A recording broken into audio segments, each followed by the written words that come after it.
Welcome in everyone to another edition of TinChattin. As always, I'm Drew Fry here with Mike Moz. We're camped out here down the left field line. We've got the nice view of the ballpark behind us. Getting a little colder, but the sun is mostly out, kind of going in and out behind the clouds. But we just wrapped up a beautiful week of baseball at Parkview Field. It really did. Didn't end on the best of notes Sunday. The offense slowly declined, yes. You win the first 5 games of the series against Dayton. We had that big win a week ago Sunday at Lansing. So a season-high 6-game winning streak. That's nothing to scoff at. And yesterday, the saddest, I'm not sure which was the saddest part, being Sunday's game. Yeah. The outstanding performance by Eric Yost, season high, 7 innings, 1 run. What did he give up? 2 or 3 hits. Didn't walk anybody and struck out a career high 11. That's quite the performance. And to have that pitching performance go down to St. Joe's River or whatever because of the final score. Yep. Or the other part was the fact that, and you and I were just talking about this before we started filming, the beginning of the series, the bats were booming, literally. Yes. But in the Friday, Saturday, and Sunday games, the bats went into the witness protection program. Friday night was a 2-0 win. Got a little tired, I guess, yeah. 2-1 win. Saturday night was a 2-0 win. Sunday was a 2-0 loss. Right. So you only scored 4 runs over the last 3 games after hitting the ball all over the place on the Tuesday, Wednesday, and Thursday games. But TinCaps left, I believe it was either 9 or 10 runners on base on Sunday. Yeah. And when you have those opportunities and you cannot convert, that can demoralize a team 2 ways. Offensively, the hitters get frustrated because they're trying so hard to bring in a teammate. And 2, it could also demoralize the pitching because when you get really good pitching, like the outing from Yost on Sunday, and you come up empty, sometimes it can leave a sour taste in the mouth. Right. Having said all of that, it was still a phenomenal week for the TinCaps. It was a great week for the team. Yes. On the field, taking 5 of 6 from the Dragons. Off the field, my favorite night was Saturday night, which was Military Appreciation Night. Yeah. Always been a fun night here at the ballpark. It's a chance for the fans to come out and say thank you to those who either are or have served in the military. And let's be honest about it. Without the military preserving our country and our rights and our freedoms, there is no such thing as baseball here at Parkview Field. And there was a 4-person color guard. There was a solo singing God Bless America, solo singing the national anthem. Yeah, all the pregame festivities all the surrounding pregame festivities were really, really neat. And that was just one of the many promotions last week. Many more to come over the next several weeks. But of course. Again, it goes to show you, and it's something that Team President Mike Nutter and his staff have really worked on for years. Not just when this ballpark opened in 2009, but prior to that, when the team was known as the Wizards and played at Memorial Stadium, is utilizing the facility not just for baseball purposes, but it's the joy of minor league baseball. You have attractions. Bringing it together for the community. Yeah. And I've said this 100 times, and I'm going to say it for time number 101. Perfect. Family fun entertainment. That's been the theme for 20 years here in Fort Wayne. Yeah. Coming out to the ballpark, whether it's Memorial Stadium or Parkview Field, family fun entertainment. And the staff does a really, really good job at trying to put together, it's like a menu in a restaurant. Different things because... Your different courses. Yeah. Yep. Different strokes for different folks was a term that came to my warped mind. But it still counts. Different things because people come to the ballpark for different reasons. There are some of us like you and me who I like to call baseball purists. We really care about what happens the phrase is used, between the white lines. Yeah, following yet, all the data and the prospects and there everything. are other situations where mom and dad bring the kids to the ballpark, and kids can be any age from 2 to 52. Yeah. And there are so many things. If you look around and scan around the ballpark, there's a concourse where people walk. You can get some exercise and meet others. Yep. You've got 4 concession stands, all main concession stands with different types of food. You've got some other, what I call mini stands, where you can get ice cream, or you can get, I know I've fallen in love with a stand that gets me a nice pulled pork sandwich. There you go. And The chicken finger bucket but with the fries, yep. And, different options of food. You've got the Orchard Team store here. Right. A lot of things that you could, souvenirs to use. Oh yeah, we're sitting right across to from a purchase Rockwell. and take it, to take home. And then behind the camera, if you will, is the kids zone. And I will never go up. No, one of these days you don't want to do TinChattin up on top of the wall? No. We get a harness on you. But you need more than that, my Well. friend. But a place for the kids to play. Yeah. Different things. Maybe one of these weeks we'll get together and we will scan out just to the left of the scoreboard in right center field. There's going to be water fountains flowing when it gets really warm. Yes. Again, that's a sight. Different things that happen, not just a baseball game, where the family can come together. And that is really important to the TinCap family, is that fans/families can get together, and maybe there's some situations at home that can cause some frustrations or whatever term you want to use. By coming out to Parkview Field for at least 2 or 3 or maybe 4 hours, you can forget about those. You can relax. You can get a smile on your face. You can get a better disposition. And then you can leave here feeling confident that you can literally take on the world. Yeah. I know I'm going on a bit, but I mean, that's the fun of it. There's more than just baseball here at Parkview Field. Yeah. And that's why we always encourage you, our viewers, the listeners that listen to me on the radio, come on out here. See what this facility is like. From day one, I have called Parkview Field the Taj Mahal of minor league baseball. It has won numerous national awards for the way this place was built, the way this place is run, what things can be done here. Yeah, just last year they had Home Run Derby X, the only A-ball stadium, only high A stadium to be able to participate in that. And I think we outdrew the other 3. I'm not 100% sure, but I think we outdrew the other 3 it was packed. Parks that were used. Yeah. But, that's what it's about. Yeah. And there's just a select few of us. We enjoy all the other things, but you and I, for a number of obvious reasons, care about what goes on. Exactly. On the playing surface itself. Well, I mean, even for people who aren't as, dedicated to baseball, the TinCaps score a couple runs, the music starts playing, people start cheering. I mean, you just kind of get into that atmosphere. You don't have to know all the rules and everything to be able to kind of enjoy a day at the ballpark, wherever it is, but obviously Parkview Field is designed for that type of experience. Taking another step, and I'm going to do a shameless, selfless plug. Go for it. For our staff. Oh, of course. Tony Desplaines is the creative designer for the TinCaps. Man has a marvelous mind.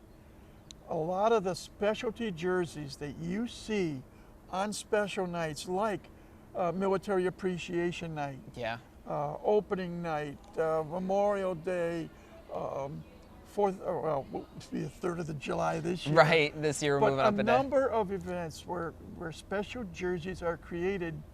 More often than not, those jerseys are auctioned off when the series is completed. Yeah. Some go to charities, some go to individuals.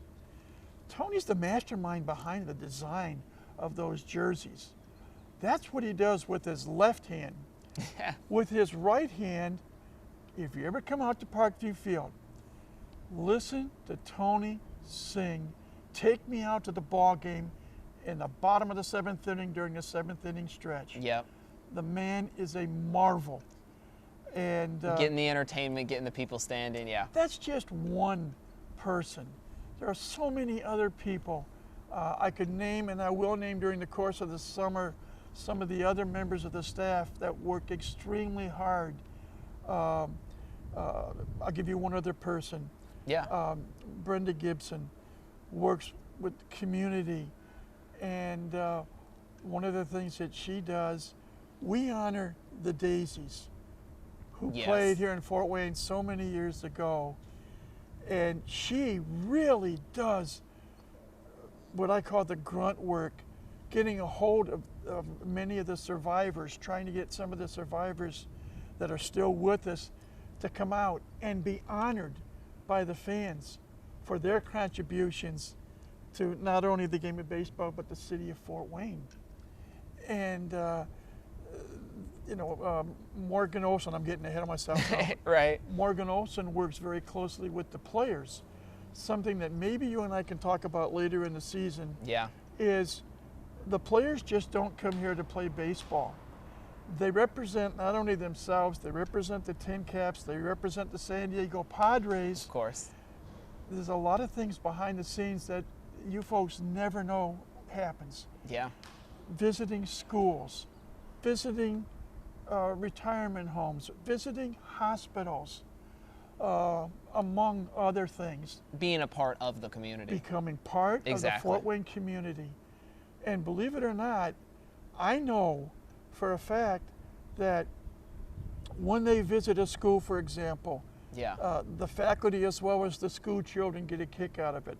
When Oh, they yeah. visit a hospital or a retirement home, the patients get a kick out of it. It shows those people that the TinCaps care and the Yeah. Padres care. The connection on and off the field. Yeah. Exactly. And that's why when you hear the term family fun entertainment, the meaning is phenomenal and lengthy, but it's all for the benefit of people that come out to Parkview Field, i.e. Citizens of the greater Fort Wayne area. Yeah. Well, and we talk about all the stuff that goes on behind the scenes. Earlier this week, I got the chance to talk with a member of the Padres organization and the higher-ups, but Scott Service. He's a former Major League manager with the Seattle Mariners for nearly a decade. He's now just spent this past week in Fort Wayne working with the TinCaps. He's special assistant of player development in that Padres organization. And just being able to chat with him and him talking about what he's seen on the field, but a lot of that was trying to just kind of maintain that culture from the Padres organization all the way down through that AAA level. And he talked about working with not only the players, but working with Lucas Ray, the manager, working with Tom Seshelman, the pitching coach, a very young managerial staff, something that he's quite familiar with, being a manager at the big league level. But just getting to kind of pick his brain about the sort of things that the TinCaps organization is a part of through San Diego is certainly quite interesting. Another selfless, shameless plug. Of course.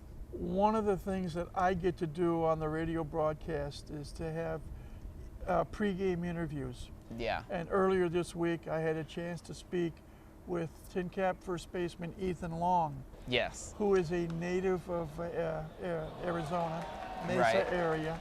A little bit farther away than a lot of the Correct. But Fort Wayne people.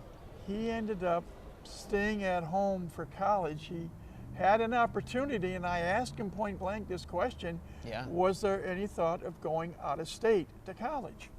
And he said yes. He came very close to going to the University of Arkansas to play for the Razorbacks, or as they're known down Southwest, the Hogs. Yeah. Another impressive program. And yes, but he stayed at home, went to Arizona State, Played with the Sun Devils, I believe, for 3 years. And we talked about what determined where he went to school. We briefly talked about what it was like. He was originally drafted by the San Francisco Giants, but decided no, he wanted to accomplish a few more things in school. He signed as a free agent with the Padres. Yeah. And he also, when he was in college, he not only played first base, but he was a pitcher. Was clocked at 98 miles an hour throwing a fastball. Jeez. In high school. So we talked a little bit about, okay, you pitched in high school, you played first base in high school, but you played first base at the professional level and in college. What the reason going behind that? And to get to talk to these people, be it players, I get the great opportunity to talk with Lucas Ray on Tuesdays for home games, the start of a 6-game series. And I get to talk with my good, dear friend Mike Nutter, TinCap team president, on Sundays on the pregame show, the final game of the series, where we try to take a quick look back at what's happened, take a look at what's about to come, the next homestand. Yeah. And with Mike and I, by design, normally we don't talk that much about what happens on the field. We get various questions, and you're always free to send us a question. Oh, yeah. What happens off the field? What happens with the staff? And how the staff, again, deals with the community? How Mike deals with the San Diego Padres? Because maybe an unknown fact, the TinCaps here, staff here, has no say whatsoever in any personnel moves whatsoever. We hear that question a lot of players getting called up, sent down, who's going to be here for however long. Right. That's always the question that circulates, especially early on in the season. Yeah, and but Mike deals with the Padres almost every day during the off season. Yeah. Mike is a man of many talents and wears many hats, and I think very dearly of him. We've had a unique relationship for over 2 decades. He's the one who hired me full time. Just a few years ago. Just a few years ago, and I'll be forever grateful for that. But I get the opportunity to speak with players and speak with coaches. I had a nice chat with Thomas Eshelman earlier this season, I believe the youngest pitching coach in the league at age 30. Lucas Ray is the youngest manager in the league, second youngest manager in minor league baseball. Wow. At the ripe old age of 28. Right. And I'm blessed to be able to spend a few minutes with these people and try to get some information from them that we hope can be insightful and informational to you, the viewer, or to you, the listener, if you listen on the radio. Yeah. So we're lucky in what we get to do. Oh, of course. And we thank our lucky stars every single day. But it's all of this encompasses part of what the Fort Wayne TinCaps are here for. Right. To help players develop, eventually achieve their dreams, develop and achieve their dreams of playing in the major leagues. And we've got a range of ages. At last count, 232 former Fort Wayne players, be it from the Minnesota organization that was here the first 6 years, with the Wizards, or the San Diego organization who has been here since 1999. Yeah. So they've come and they have moved on. It seems like there's a new guy making his MLB debut every month. We have had, I take a lot of pride in the broadcast intern program that we started here in 2012. Yeah. And I say it because I have been blessed, amongst other things, to have worked with and tried to instill what little knowledge I know about broadcasting. You've got more than a little. To some people who have made it in the major leagues, and very quickly I'll mention a couple of them. Mike Cousins was here 2012, 2013, and part of 2014. He went from here to the Big Ten Network. He's with ESPN. He actually did Sunday Night Baseball Sunday night on ESPN Radio, the Dodgers and the Braves from Atlanta. Yeah. Mike Monaco, who I got to work with in 2016. I love the guy, a Notre Dame grad who went from Fort Wayne The next year he was at AAA Pawtucket in the Red Sox system. He's from Massachusetts. He was the Big Ten Network. He is with ESPN today. Yeah. Covers the College World Series for baseball, the College World Series for softball. For the first time in his career last summer, he broadcasted Wimbledon tennis. Wow. He had never done tennis before. I can say it now. Right. He is a rising star with ESPN. Kevin Fitzgerald was the Jim Nance Award winner in 2014 or 2015. He was here in 2014 or 15. I'm drawing a blank now. That time frame, though, yeah. He went to Columbia. The Columbia Fireflies are owned by the same group, Hardball Capital, that own the TinCaps and the Chattanooga Lookouts of the AA Southern League. Kevin today does a lot of work with ESPN, the ACC network, the SEC network. Yeah. Ben Shulman, son of Dan Shulman of Toronto Blue Jays fame and an NCAA basketball fame on ESPN and ABC, got to work with Ben in 2022. He's in his second year as the full-time voice of the Toronto Blue Jays on radio. So even off the field, the TinCaps organization sort of serving as that developmental league for other people. And last but not least, Jack McMullen, a Ball State grad from Chicago who was here in 2021. Was supposed to be here in 2020, but there was no baseball because of COVID. Exactly. Jack spent the last couple of years in Indianapolis as the #2 man with the Indianapolis Indians, AAA International League. Yep, from the Pirates organization. He is the lead radio voice with the Miami Marlins of the National League. Yeah. So, and there are others who have come through this Spread program all across the country who are now. working at other levels, AA, AAA. One person is making a nice living doing high school and college work back in New England. But I get to work with all of them, and so I'm happy Exactly. with that. And you get to be here with us today. And they are people that, like the players make a stop here, try to hone their skills, move up, and eventually make it to the big leagues. The same goes for broadcasters. Yeah. And it's part of the entire package. Sometimes I want to call this Fort Wayne TinCaps University, right? With everything that goes on, on and off the field.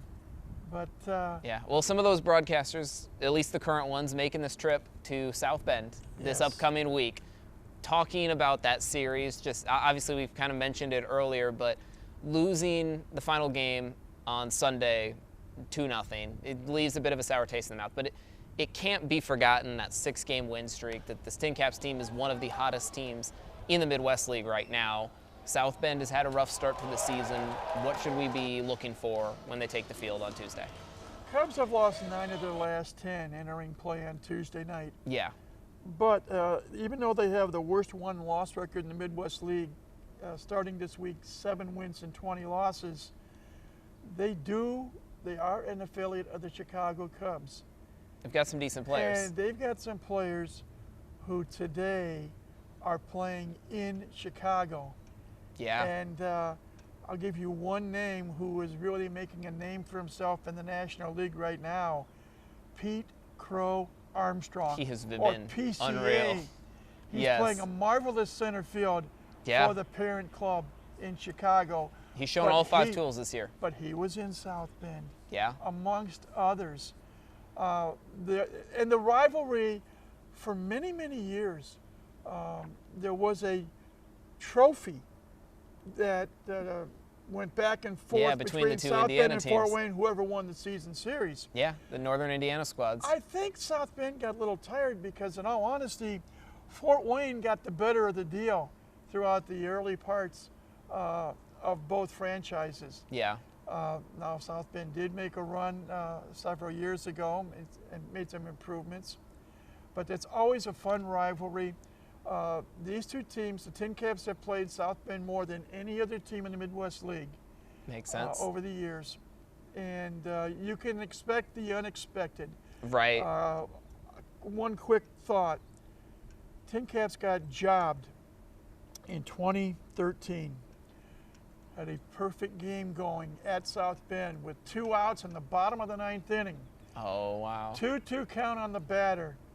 And to this day, my cousins John Nolan and I will swear that the 2-2 pitch should have been a strike. It was called a ball. Those are the ones you remember. And on the very next pitch, the batter hit a double to break up the no-hitter and the perfect game. Yep.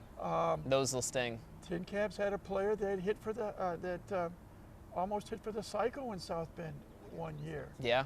Well, I mean, Leo DeVries, who just hit from the cycle earlier this month. Well, I guess we're early in the month. Within the past month, I should say. And the big news out of today, right before we film this, is Leo DeVries is the Midwest League Player of the Month, especially after that cycle and his continued tear since then. I don't know if that's all that surprising, but he has been on an absolute roll, looking like he's living up to that expectation that came with the prospect pedigree. Quick footnote, entering play this week, Leo DeVries is batting .309, got an on-base percentage of .400, a slugging percentage of .593, so a term now is called OPS. Yep, on-base plus slugging. It's .993, and he's second. Quite impressive. Second on the team in home runs with 4, leads the team in runs batted in with 19. Yeah. He's also walked 13 times in 81 official at-bats, and he's stolen 3 bases out of 4 tries. That's not counting what he's done defensively. He has made a few errors defensively. Those will come, especially when you're young. He's in the line of, we talk about Fernando Tatis Jr. Yep. We talk about Gabriel Arias, who today is in the Cleveland Guardian organization. Right. I go back to 1997 when the Wizards had a shortstop in the Minnesota organization by the name of Luis Rivas, who had a nice major league career. And then, of course, most recently, we've had Jackson Merrill also playing shortstop. Who is finally getting back slowly but surely into the getting healthy. Padres lineup. Yep. But we've had some very talented shortstops in the TinCaps. Yep, in this ballpark right there. And Leo DeVries is one of those. So I always say, he's certainly looking that part. I always say, come on out and see him in person, because one never knows, as well as he's playing right now, how long he's going to be here as a Fort Wayne TinCap. Yeah, it's a guessing game. Which leads me to one shameless final plug today. I like it. Let's go for it. TinCaps are on the road this week in South Bend for 6. Then they come home for their longest homestand of the season, a 12-game and 13-day stretch where they will take on current first-place leader West Michigan in the Eastern Division. That'll be a fun one. And that'll be next week. Yep. The traditional Monday day off. And then the Cedar Rapids Colonels come to Parkview Field. Currently, the Colonels are in second place in the West, 1 game behind Quad Cities. Yeah. And Cedar Rapids is 17-9 starting the week. So we could get some high-quality baseball this month. You go from playing record-wise the worst team in the league, but your arch rival in South Bend. Yep.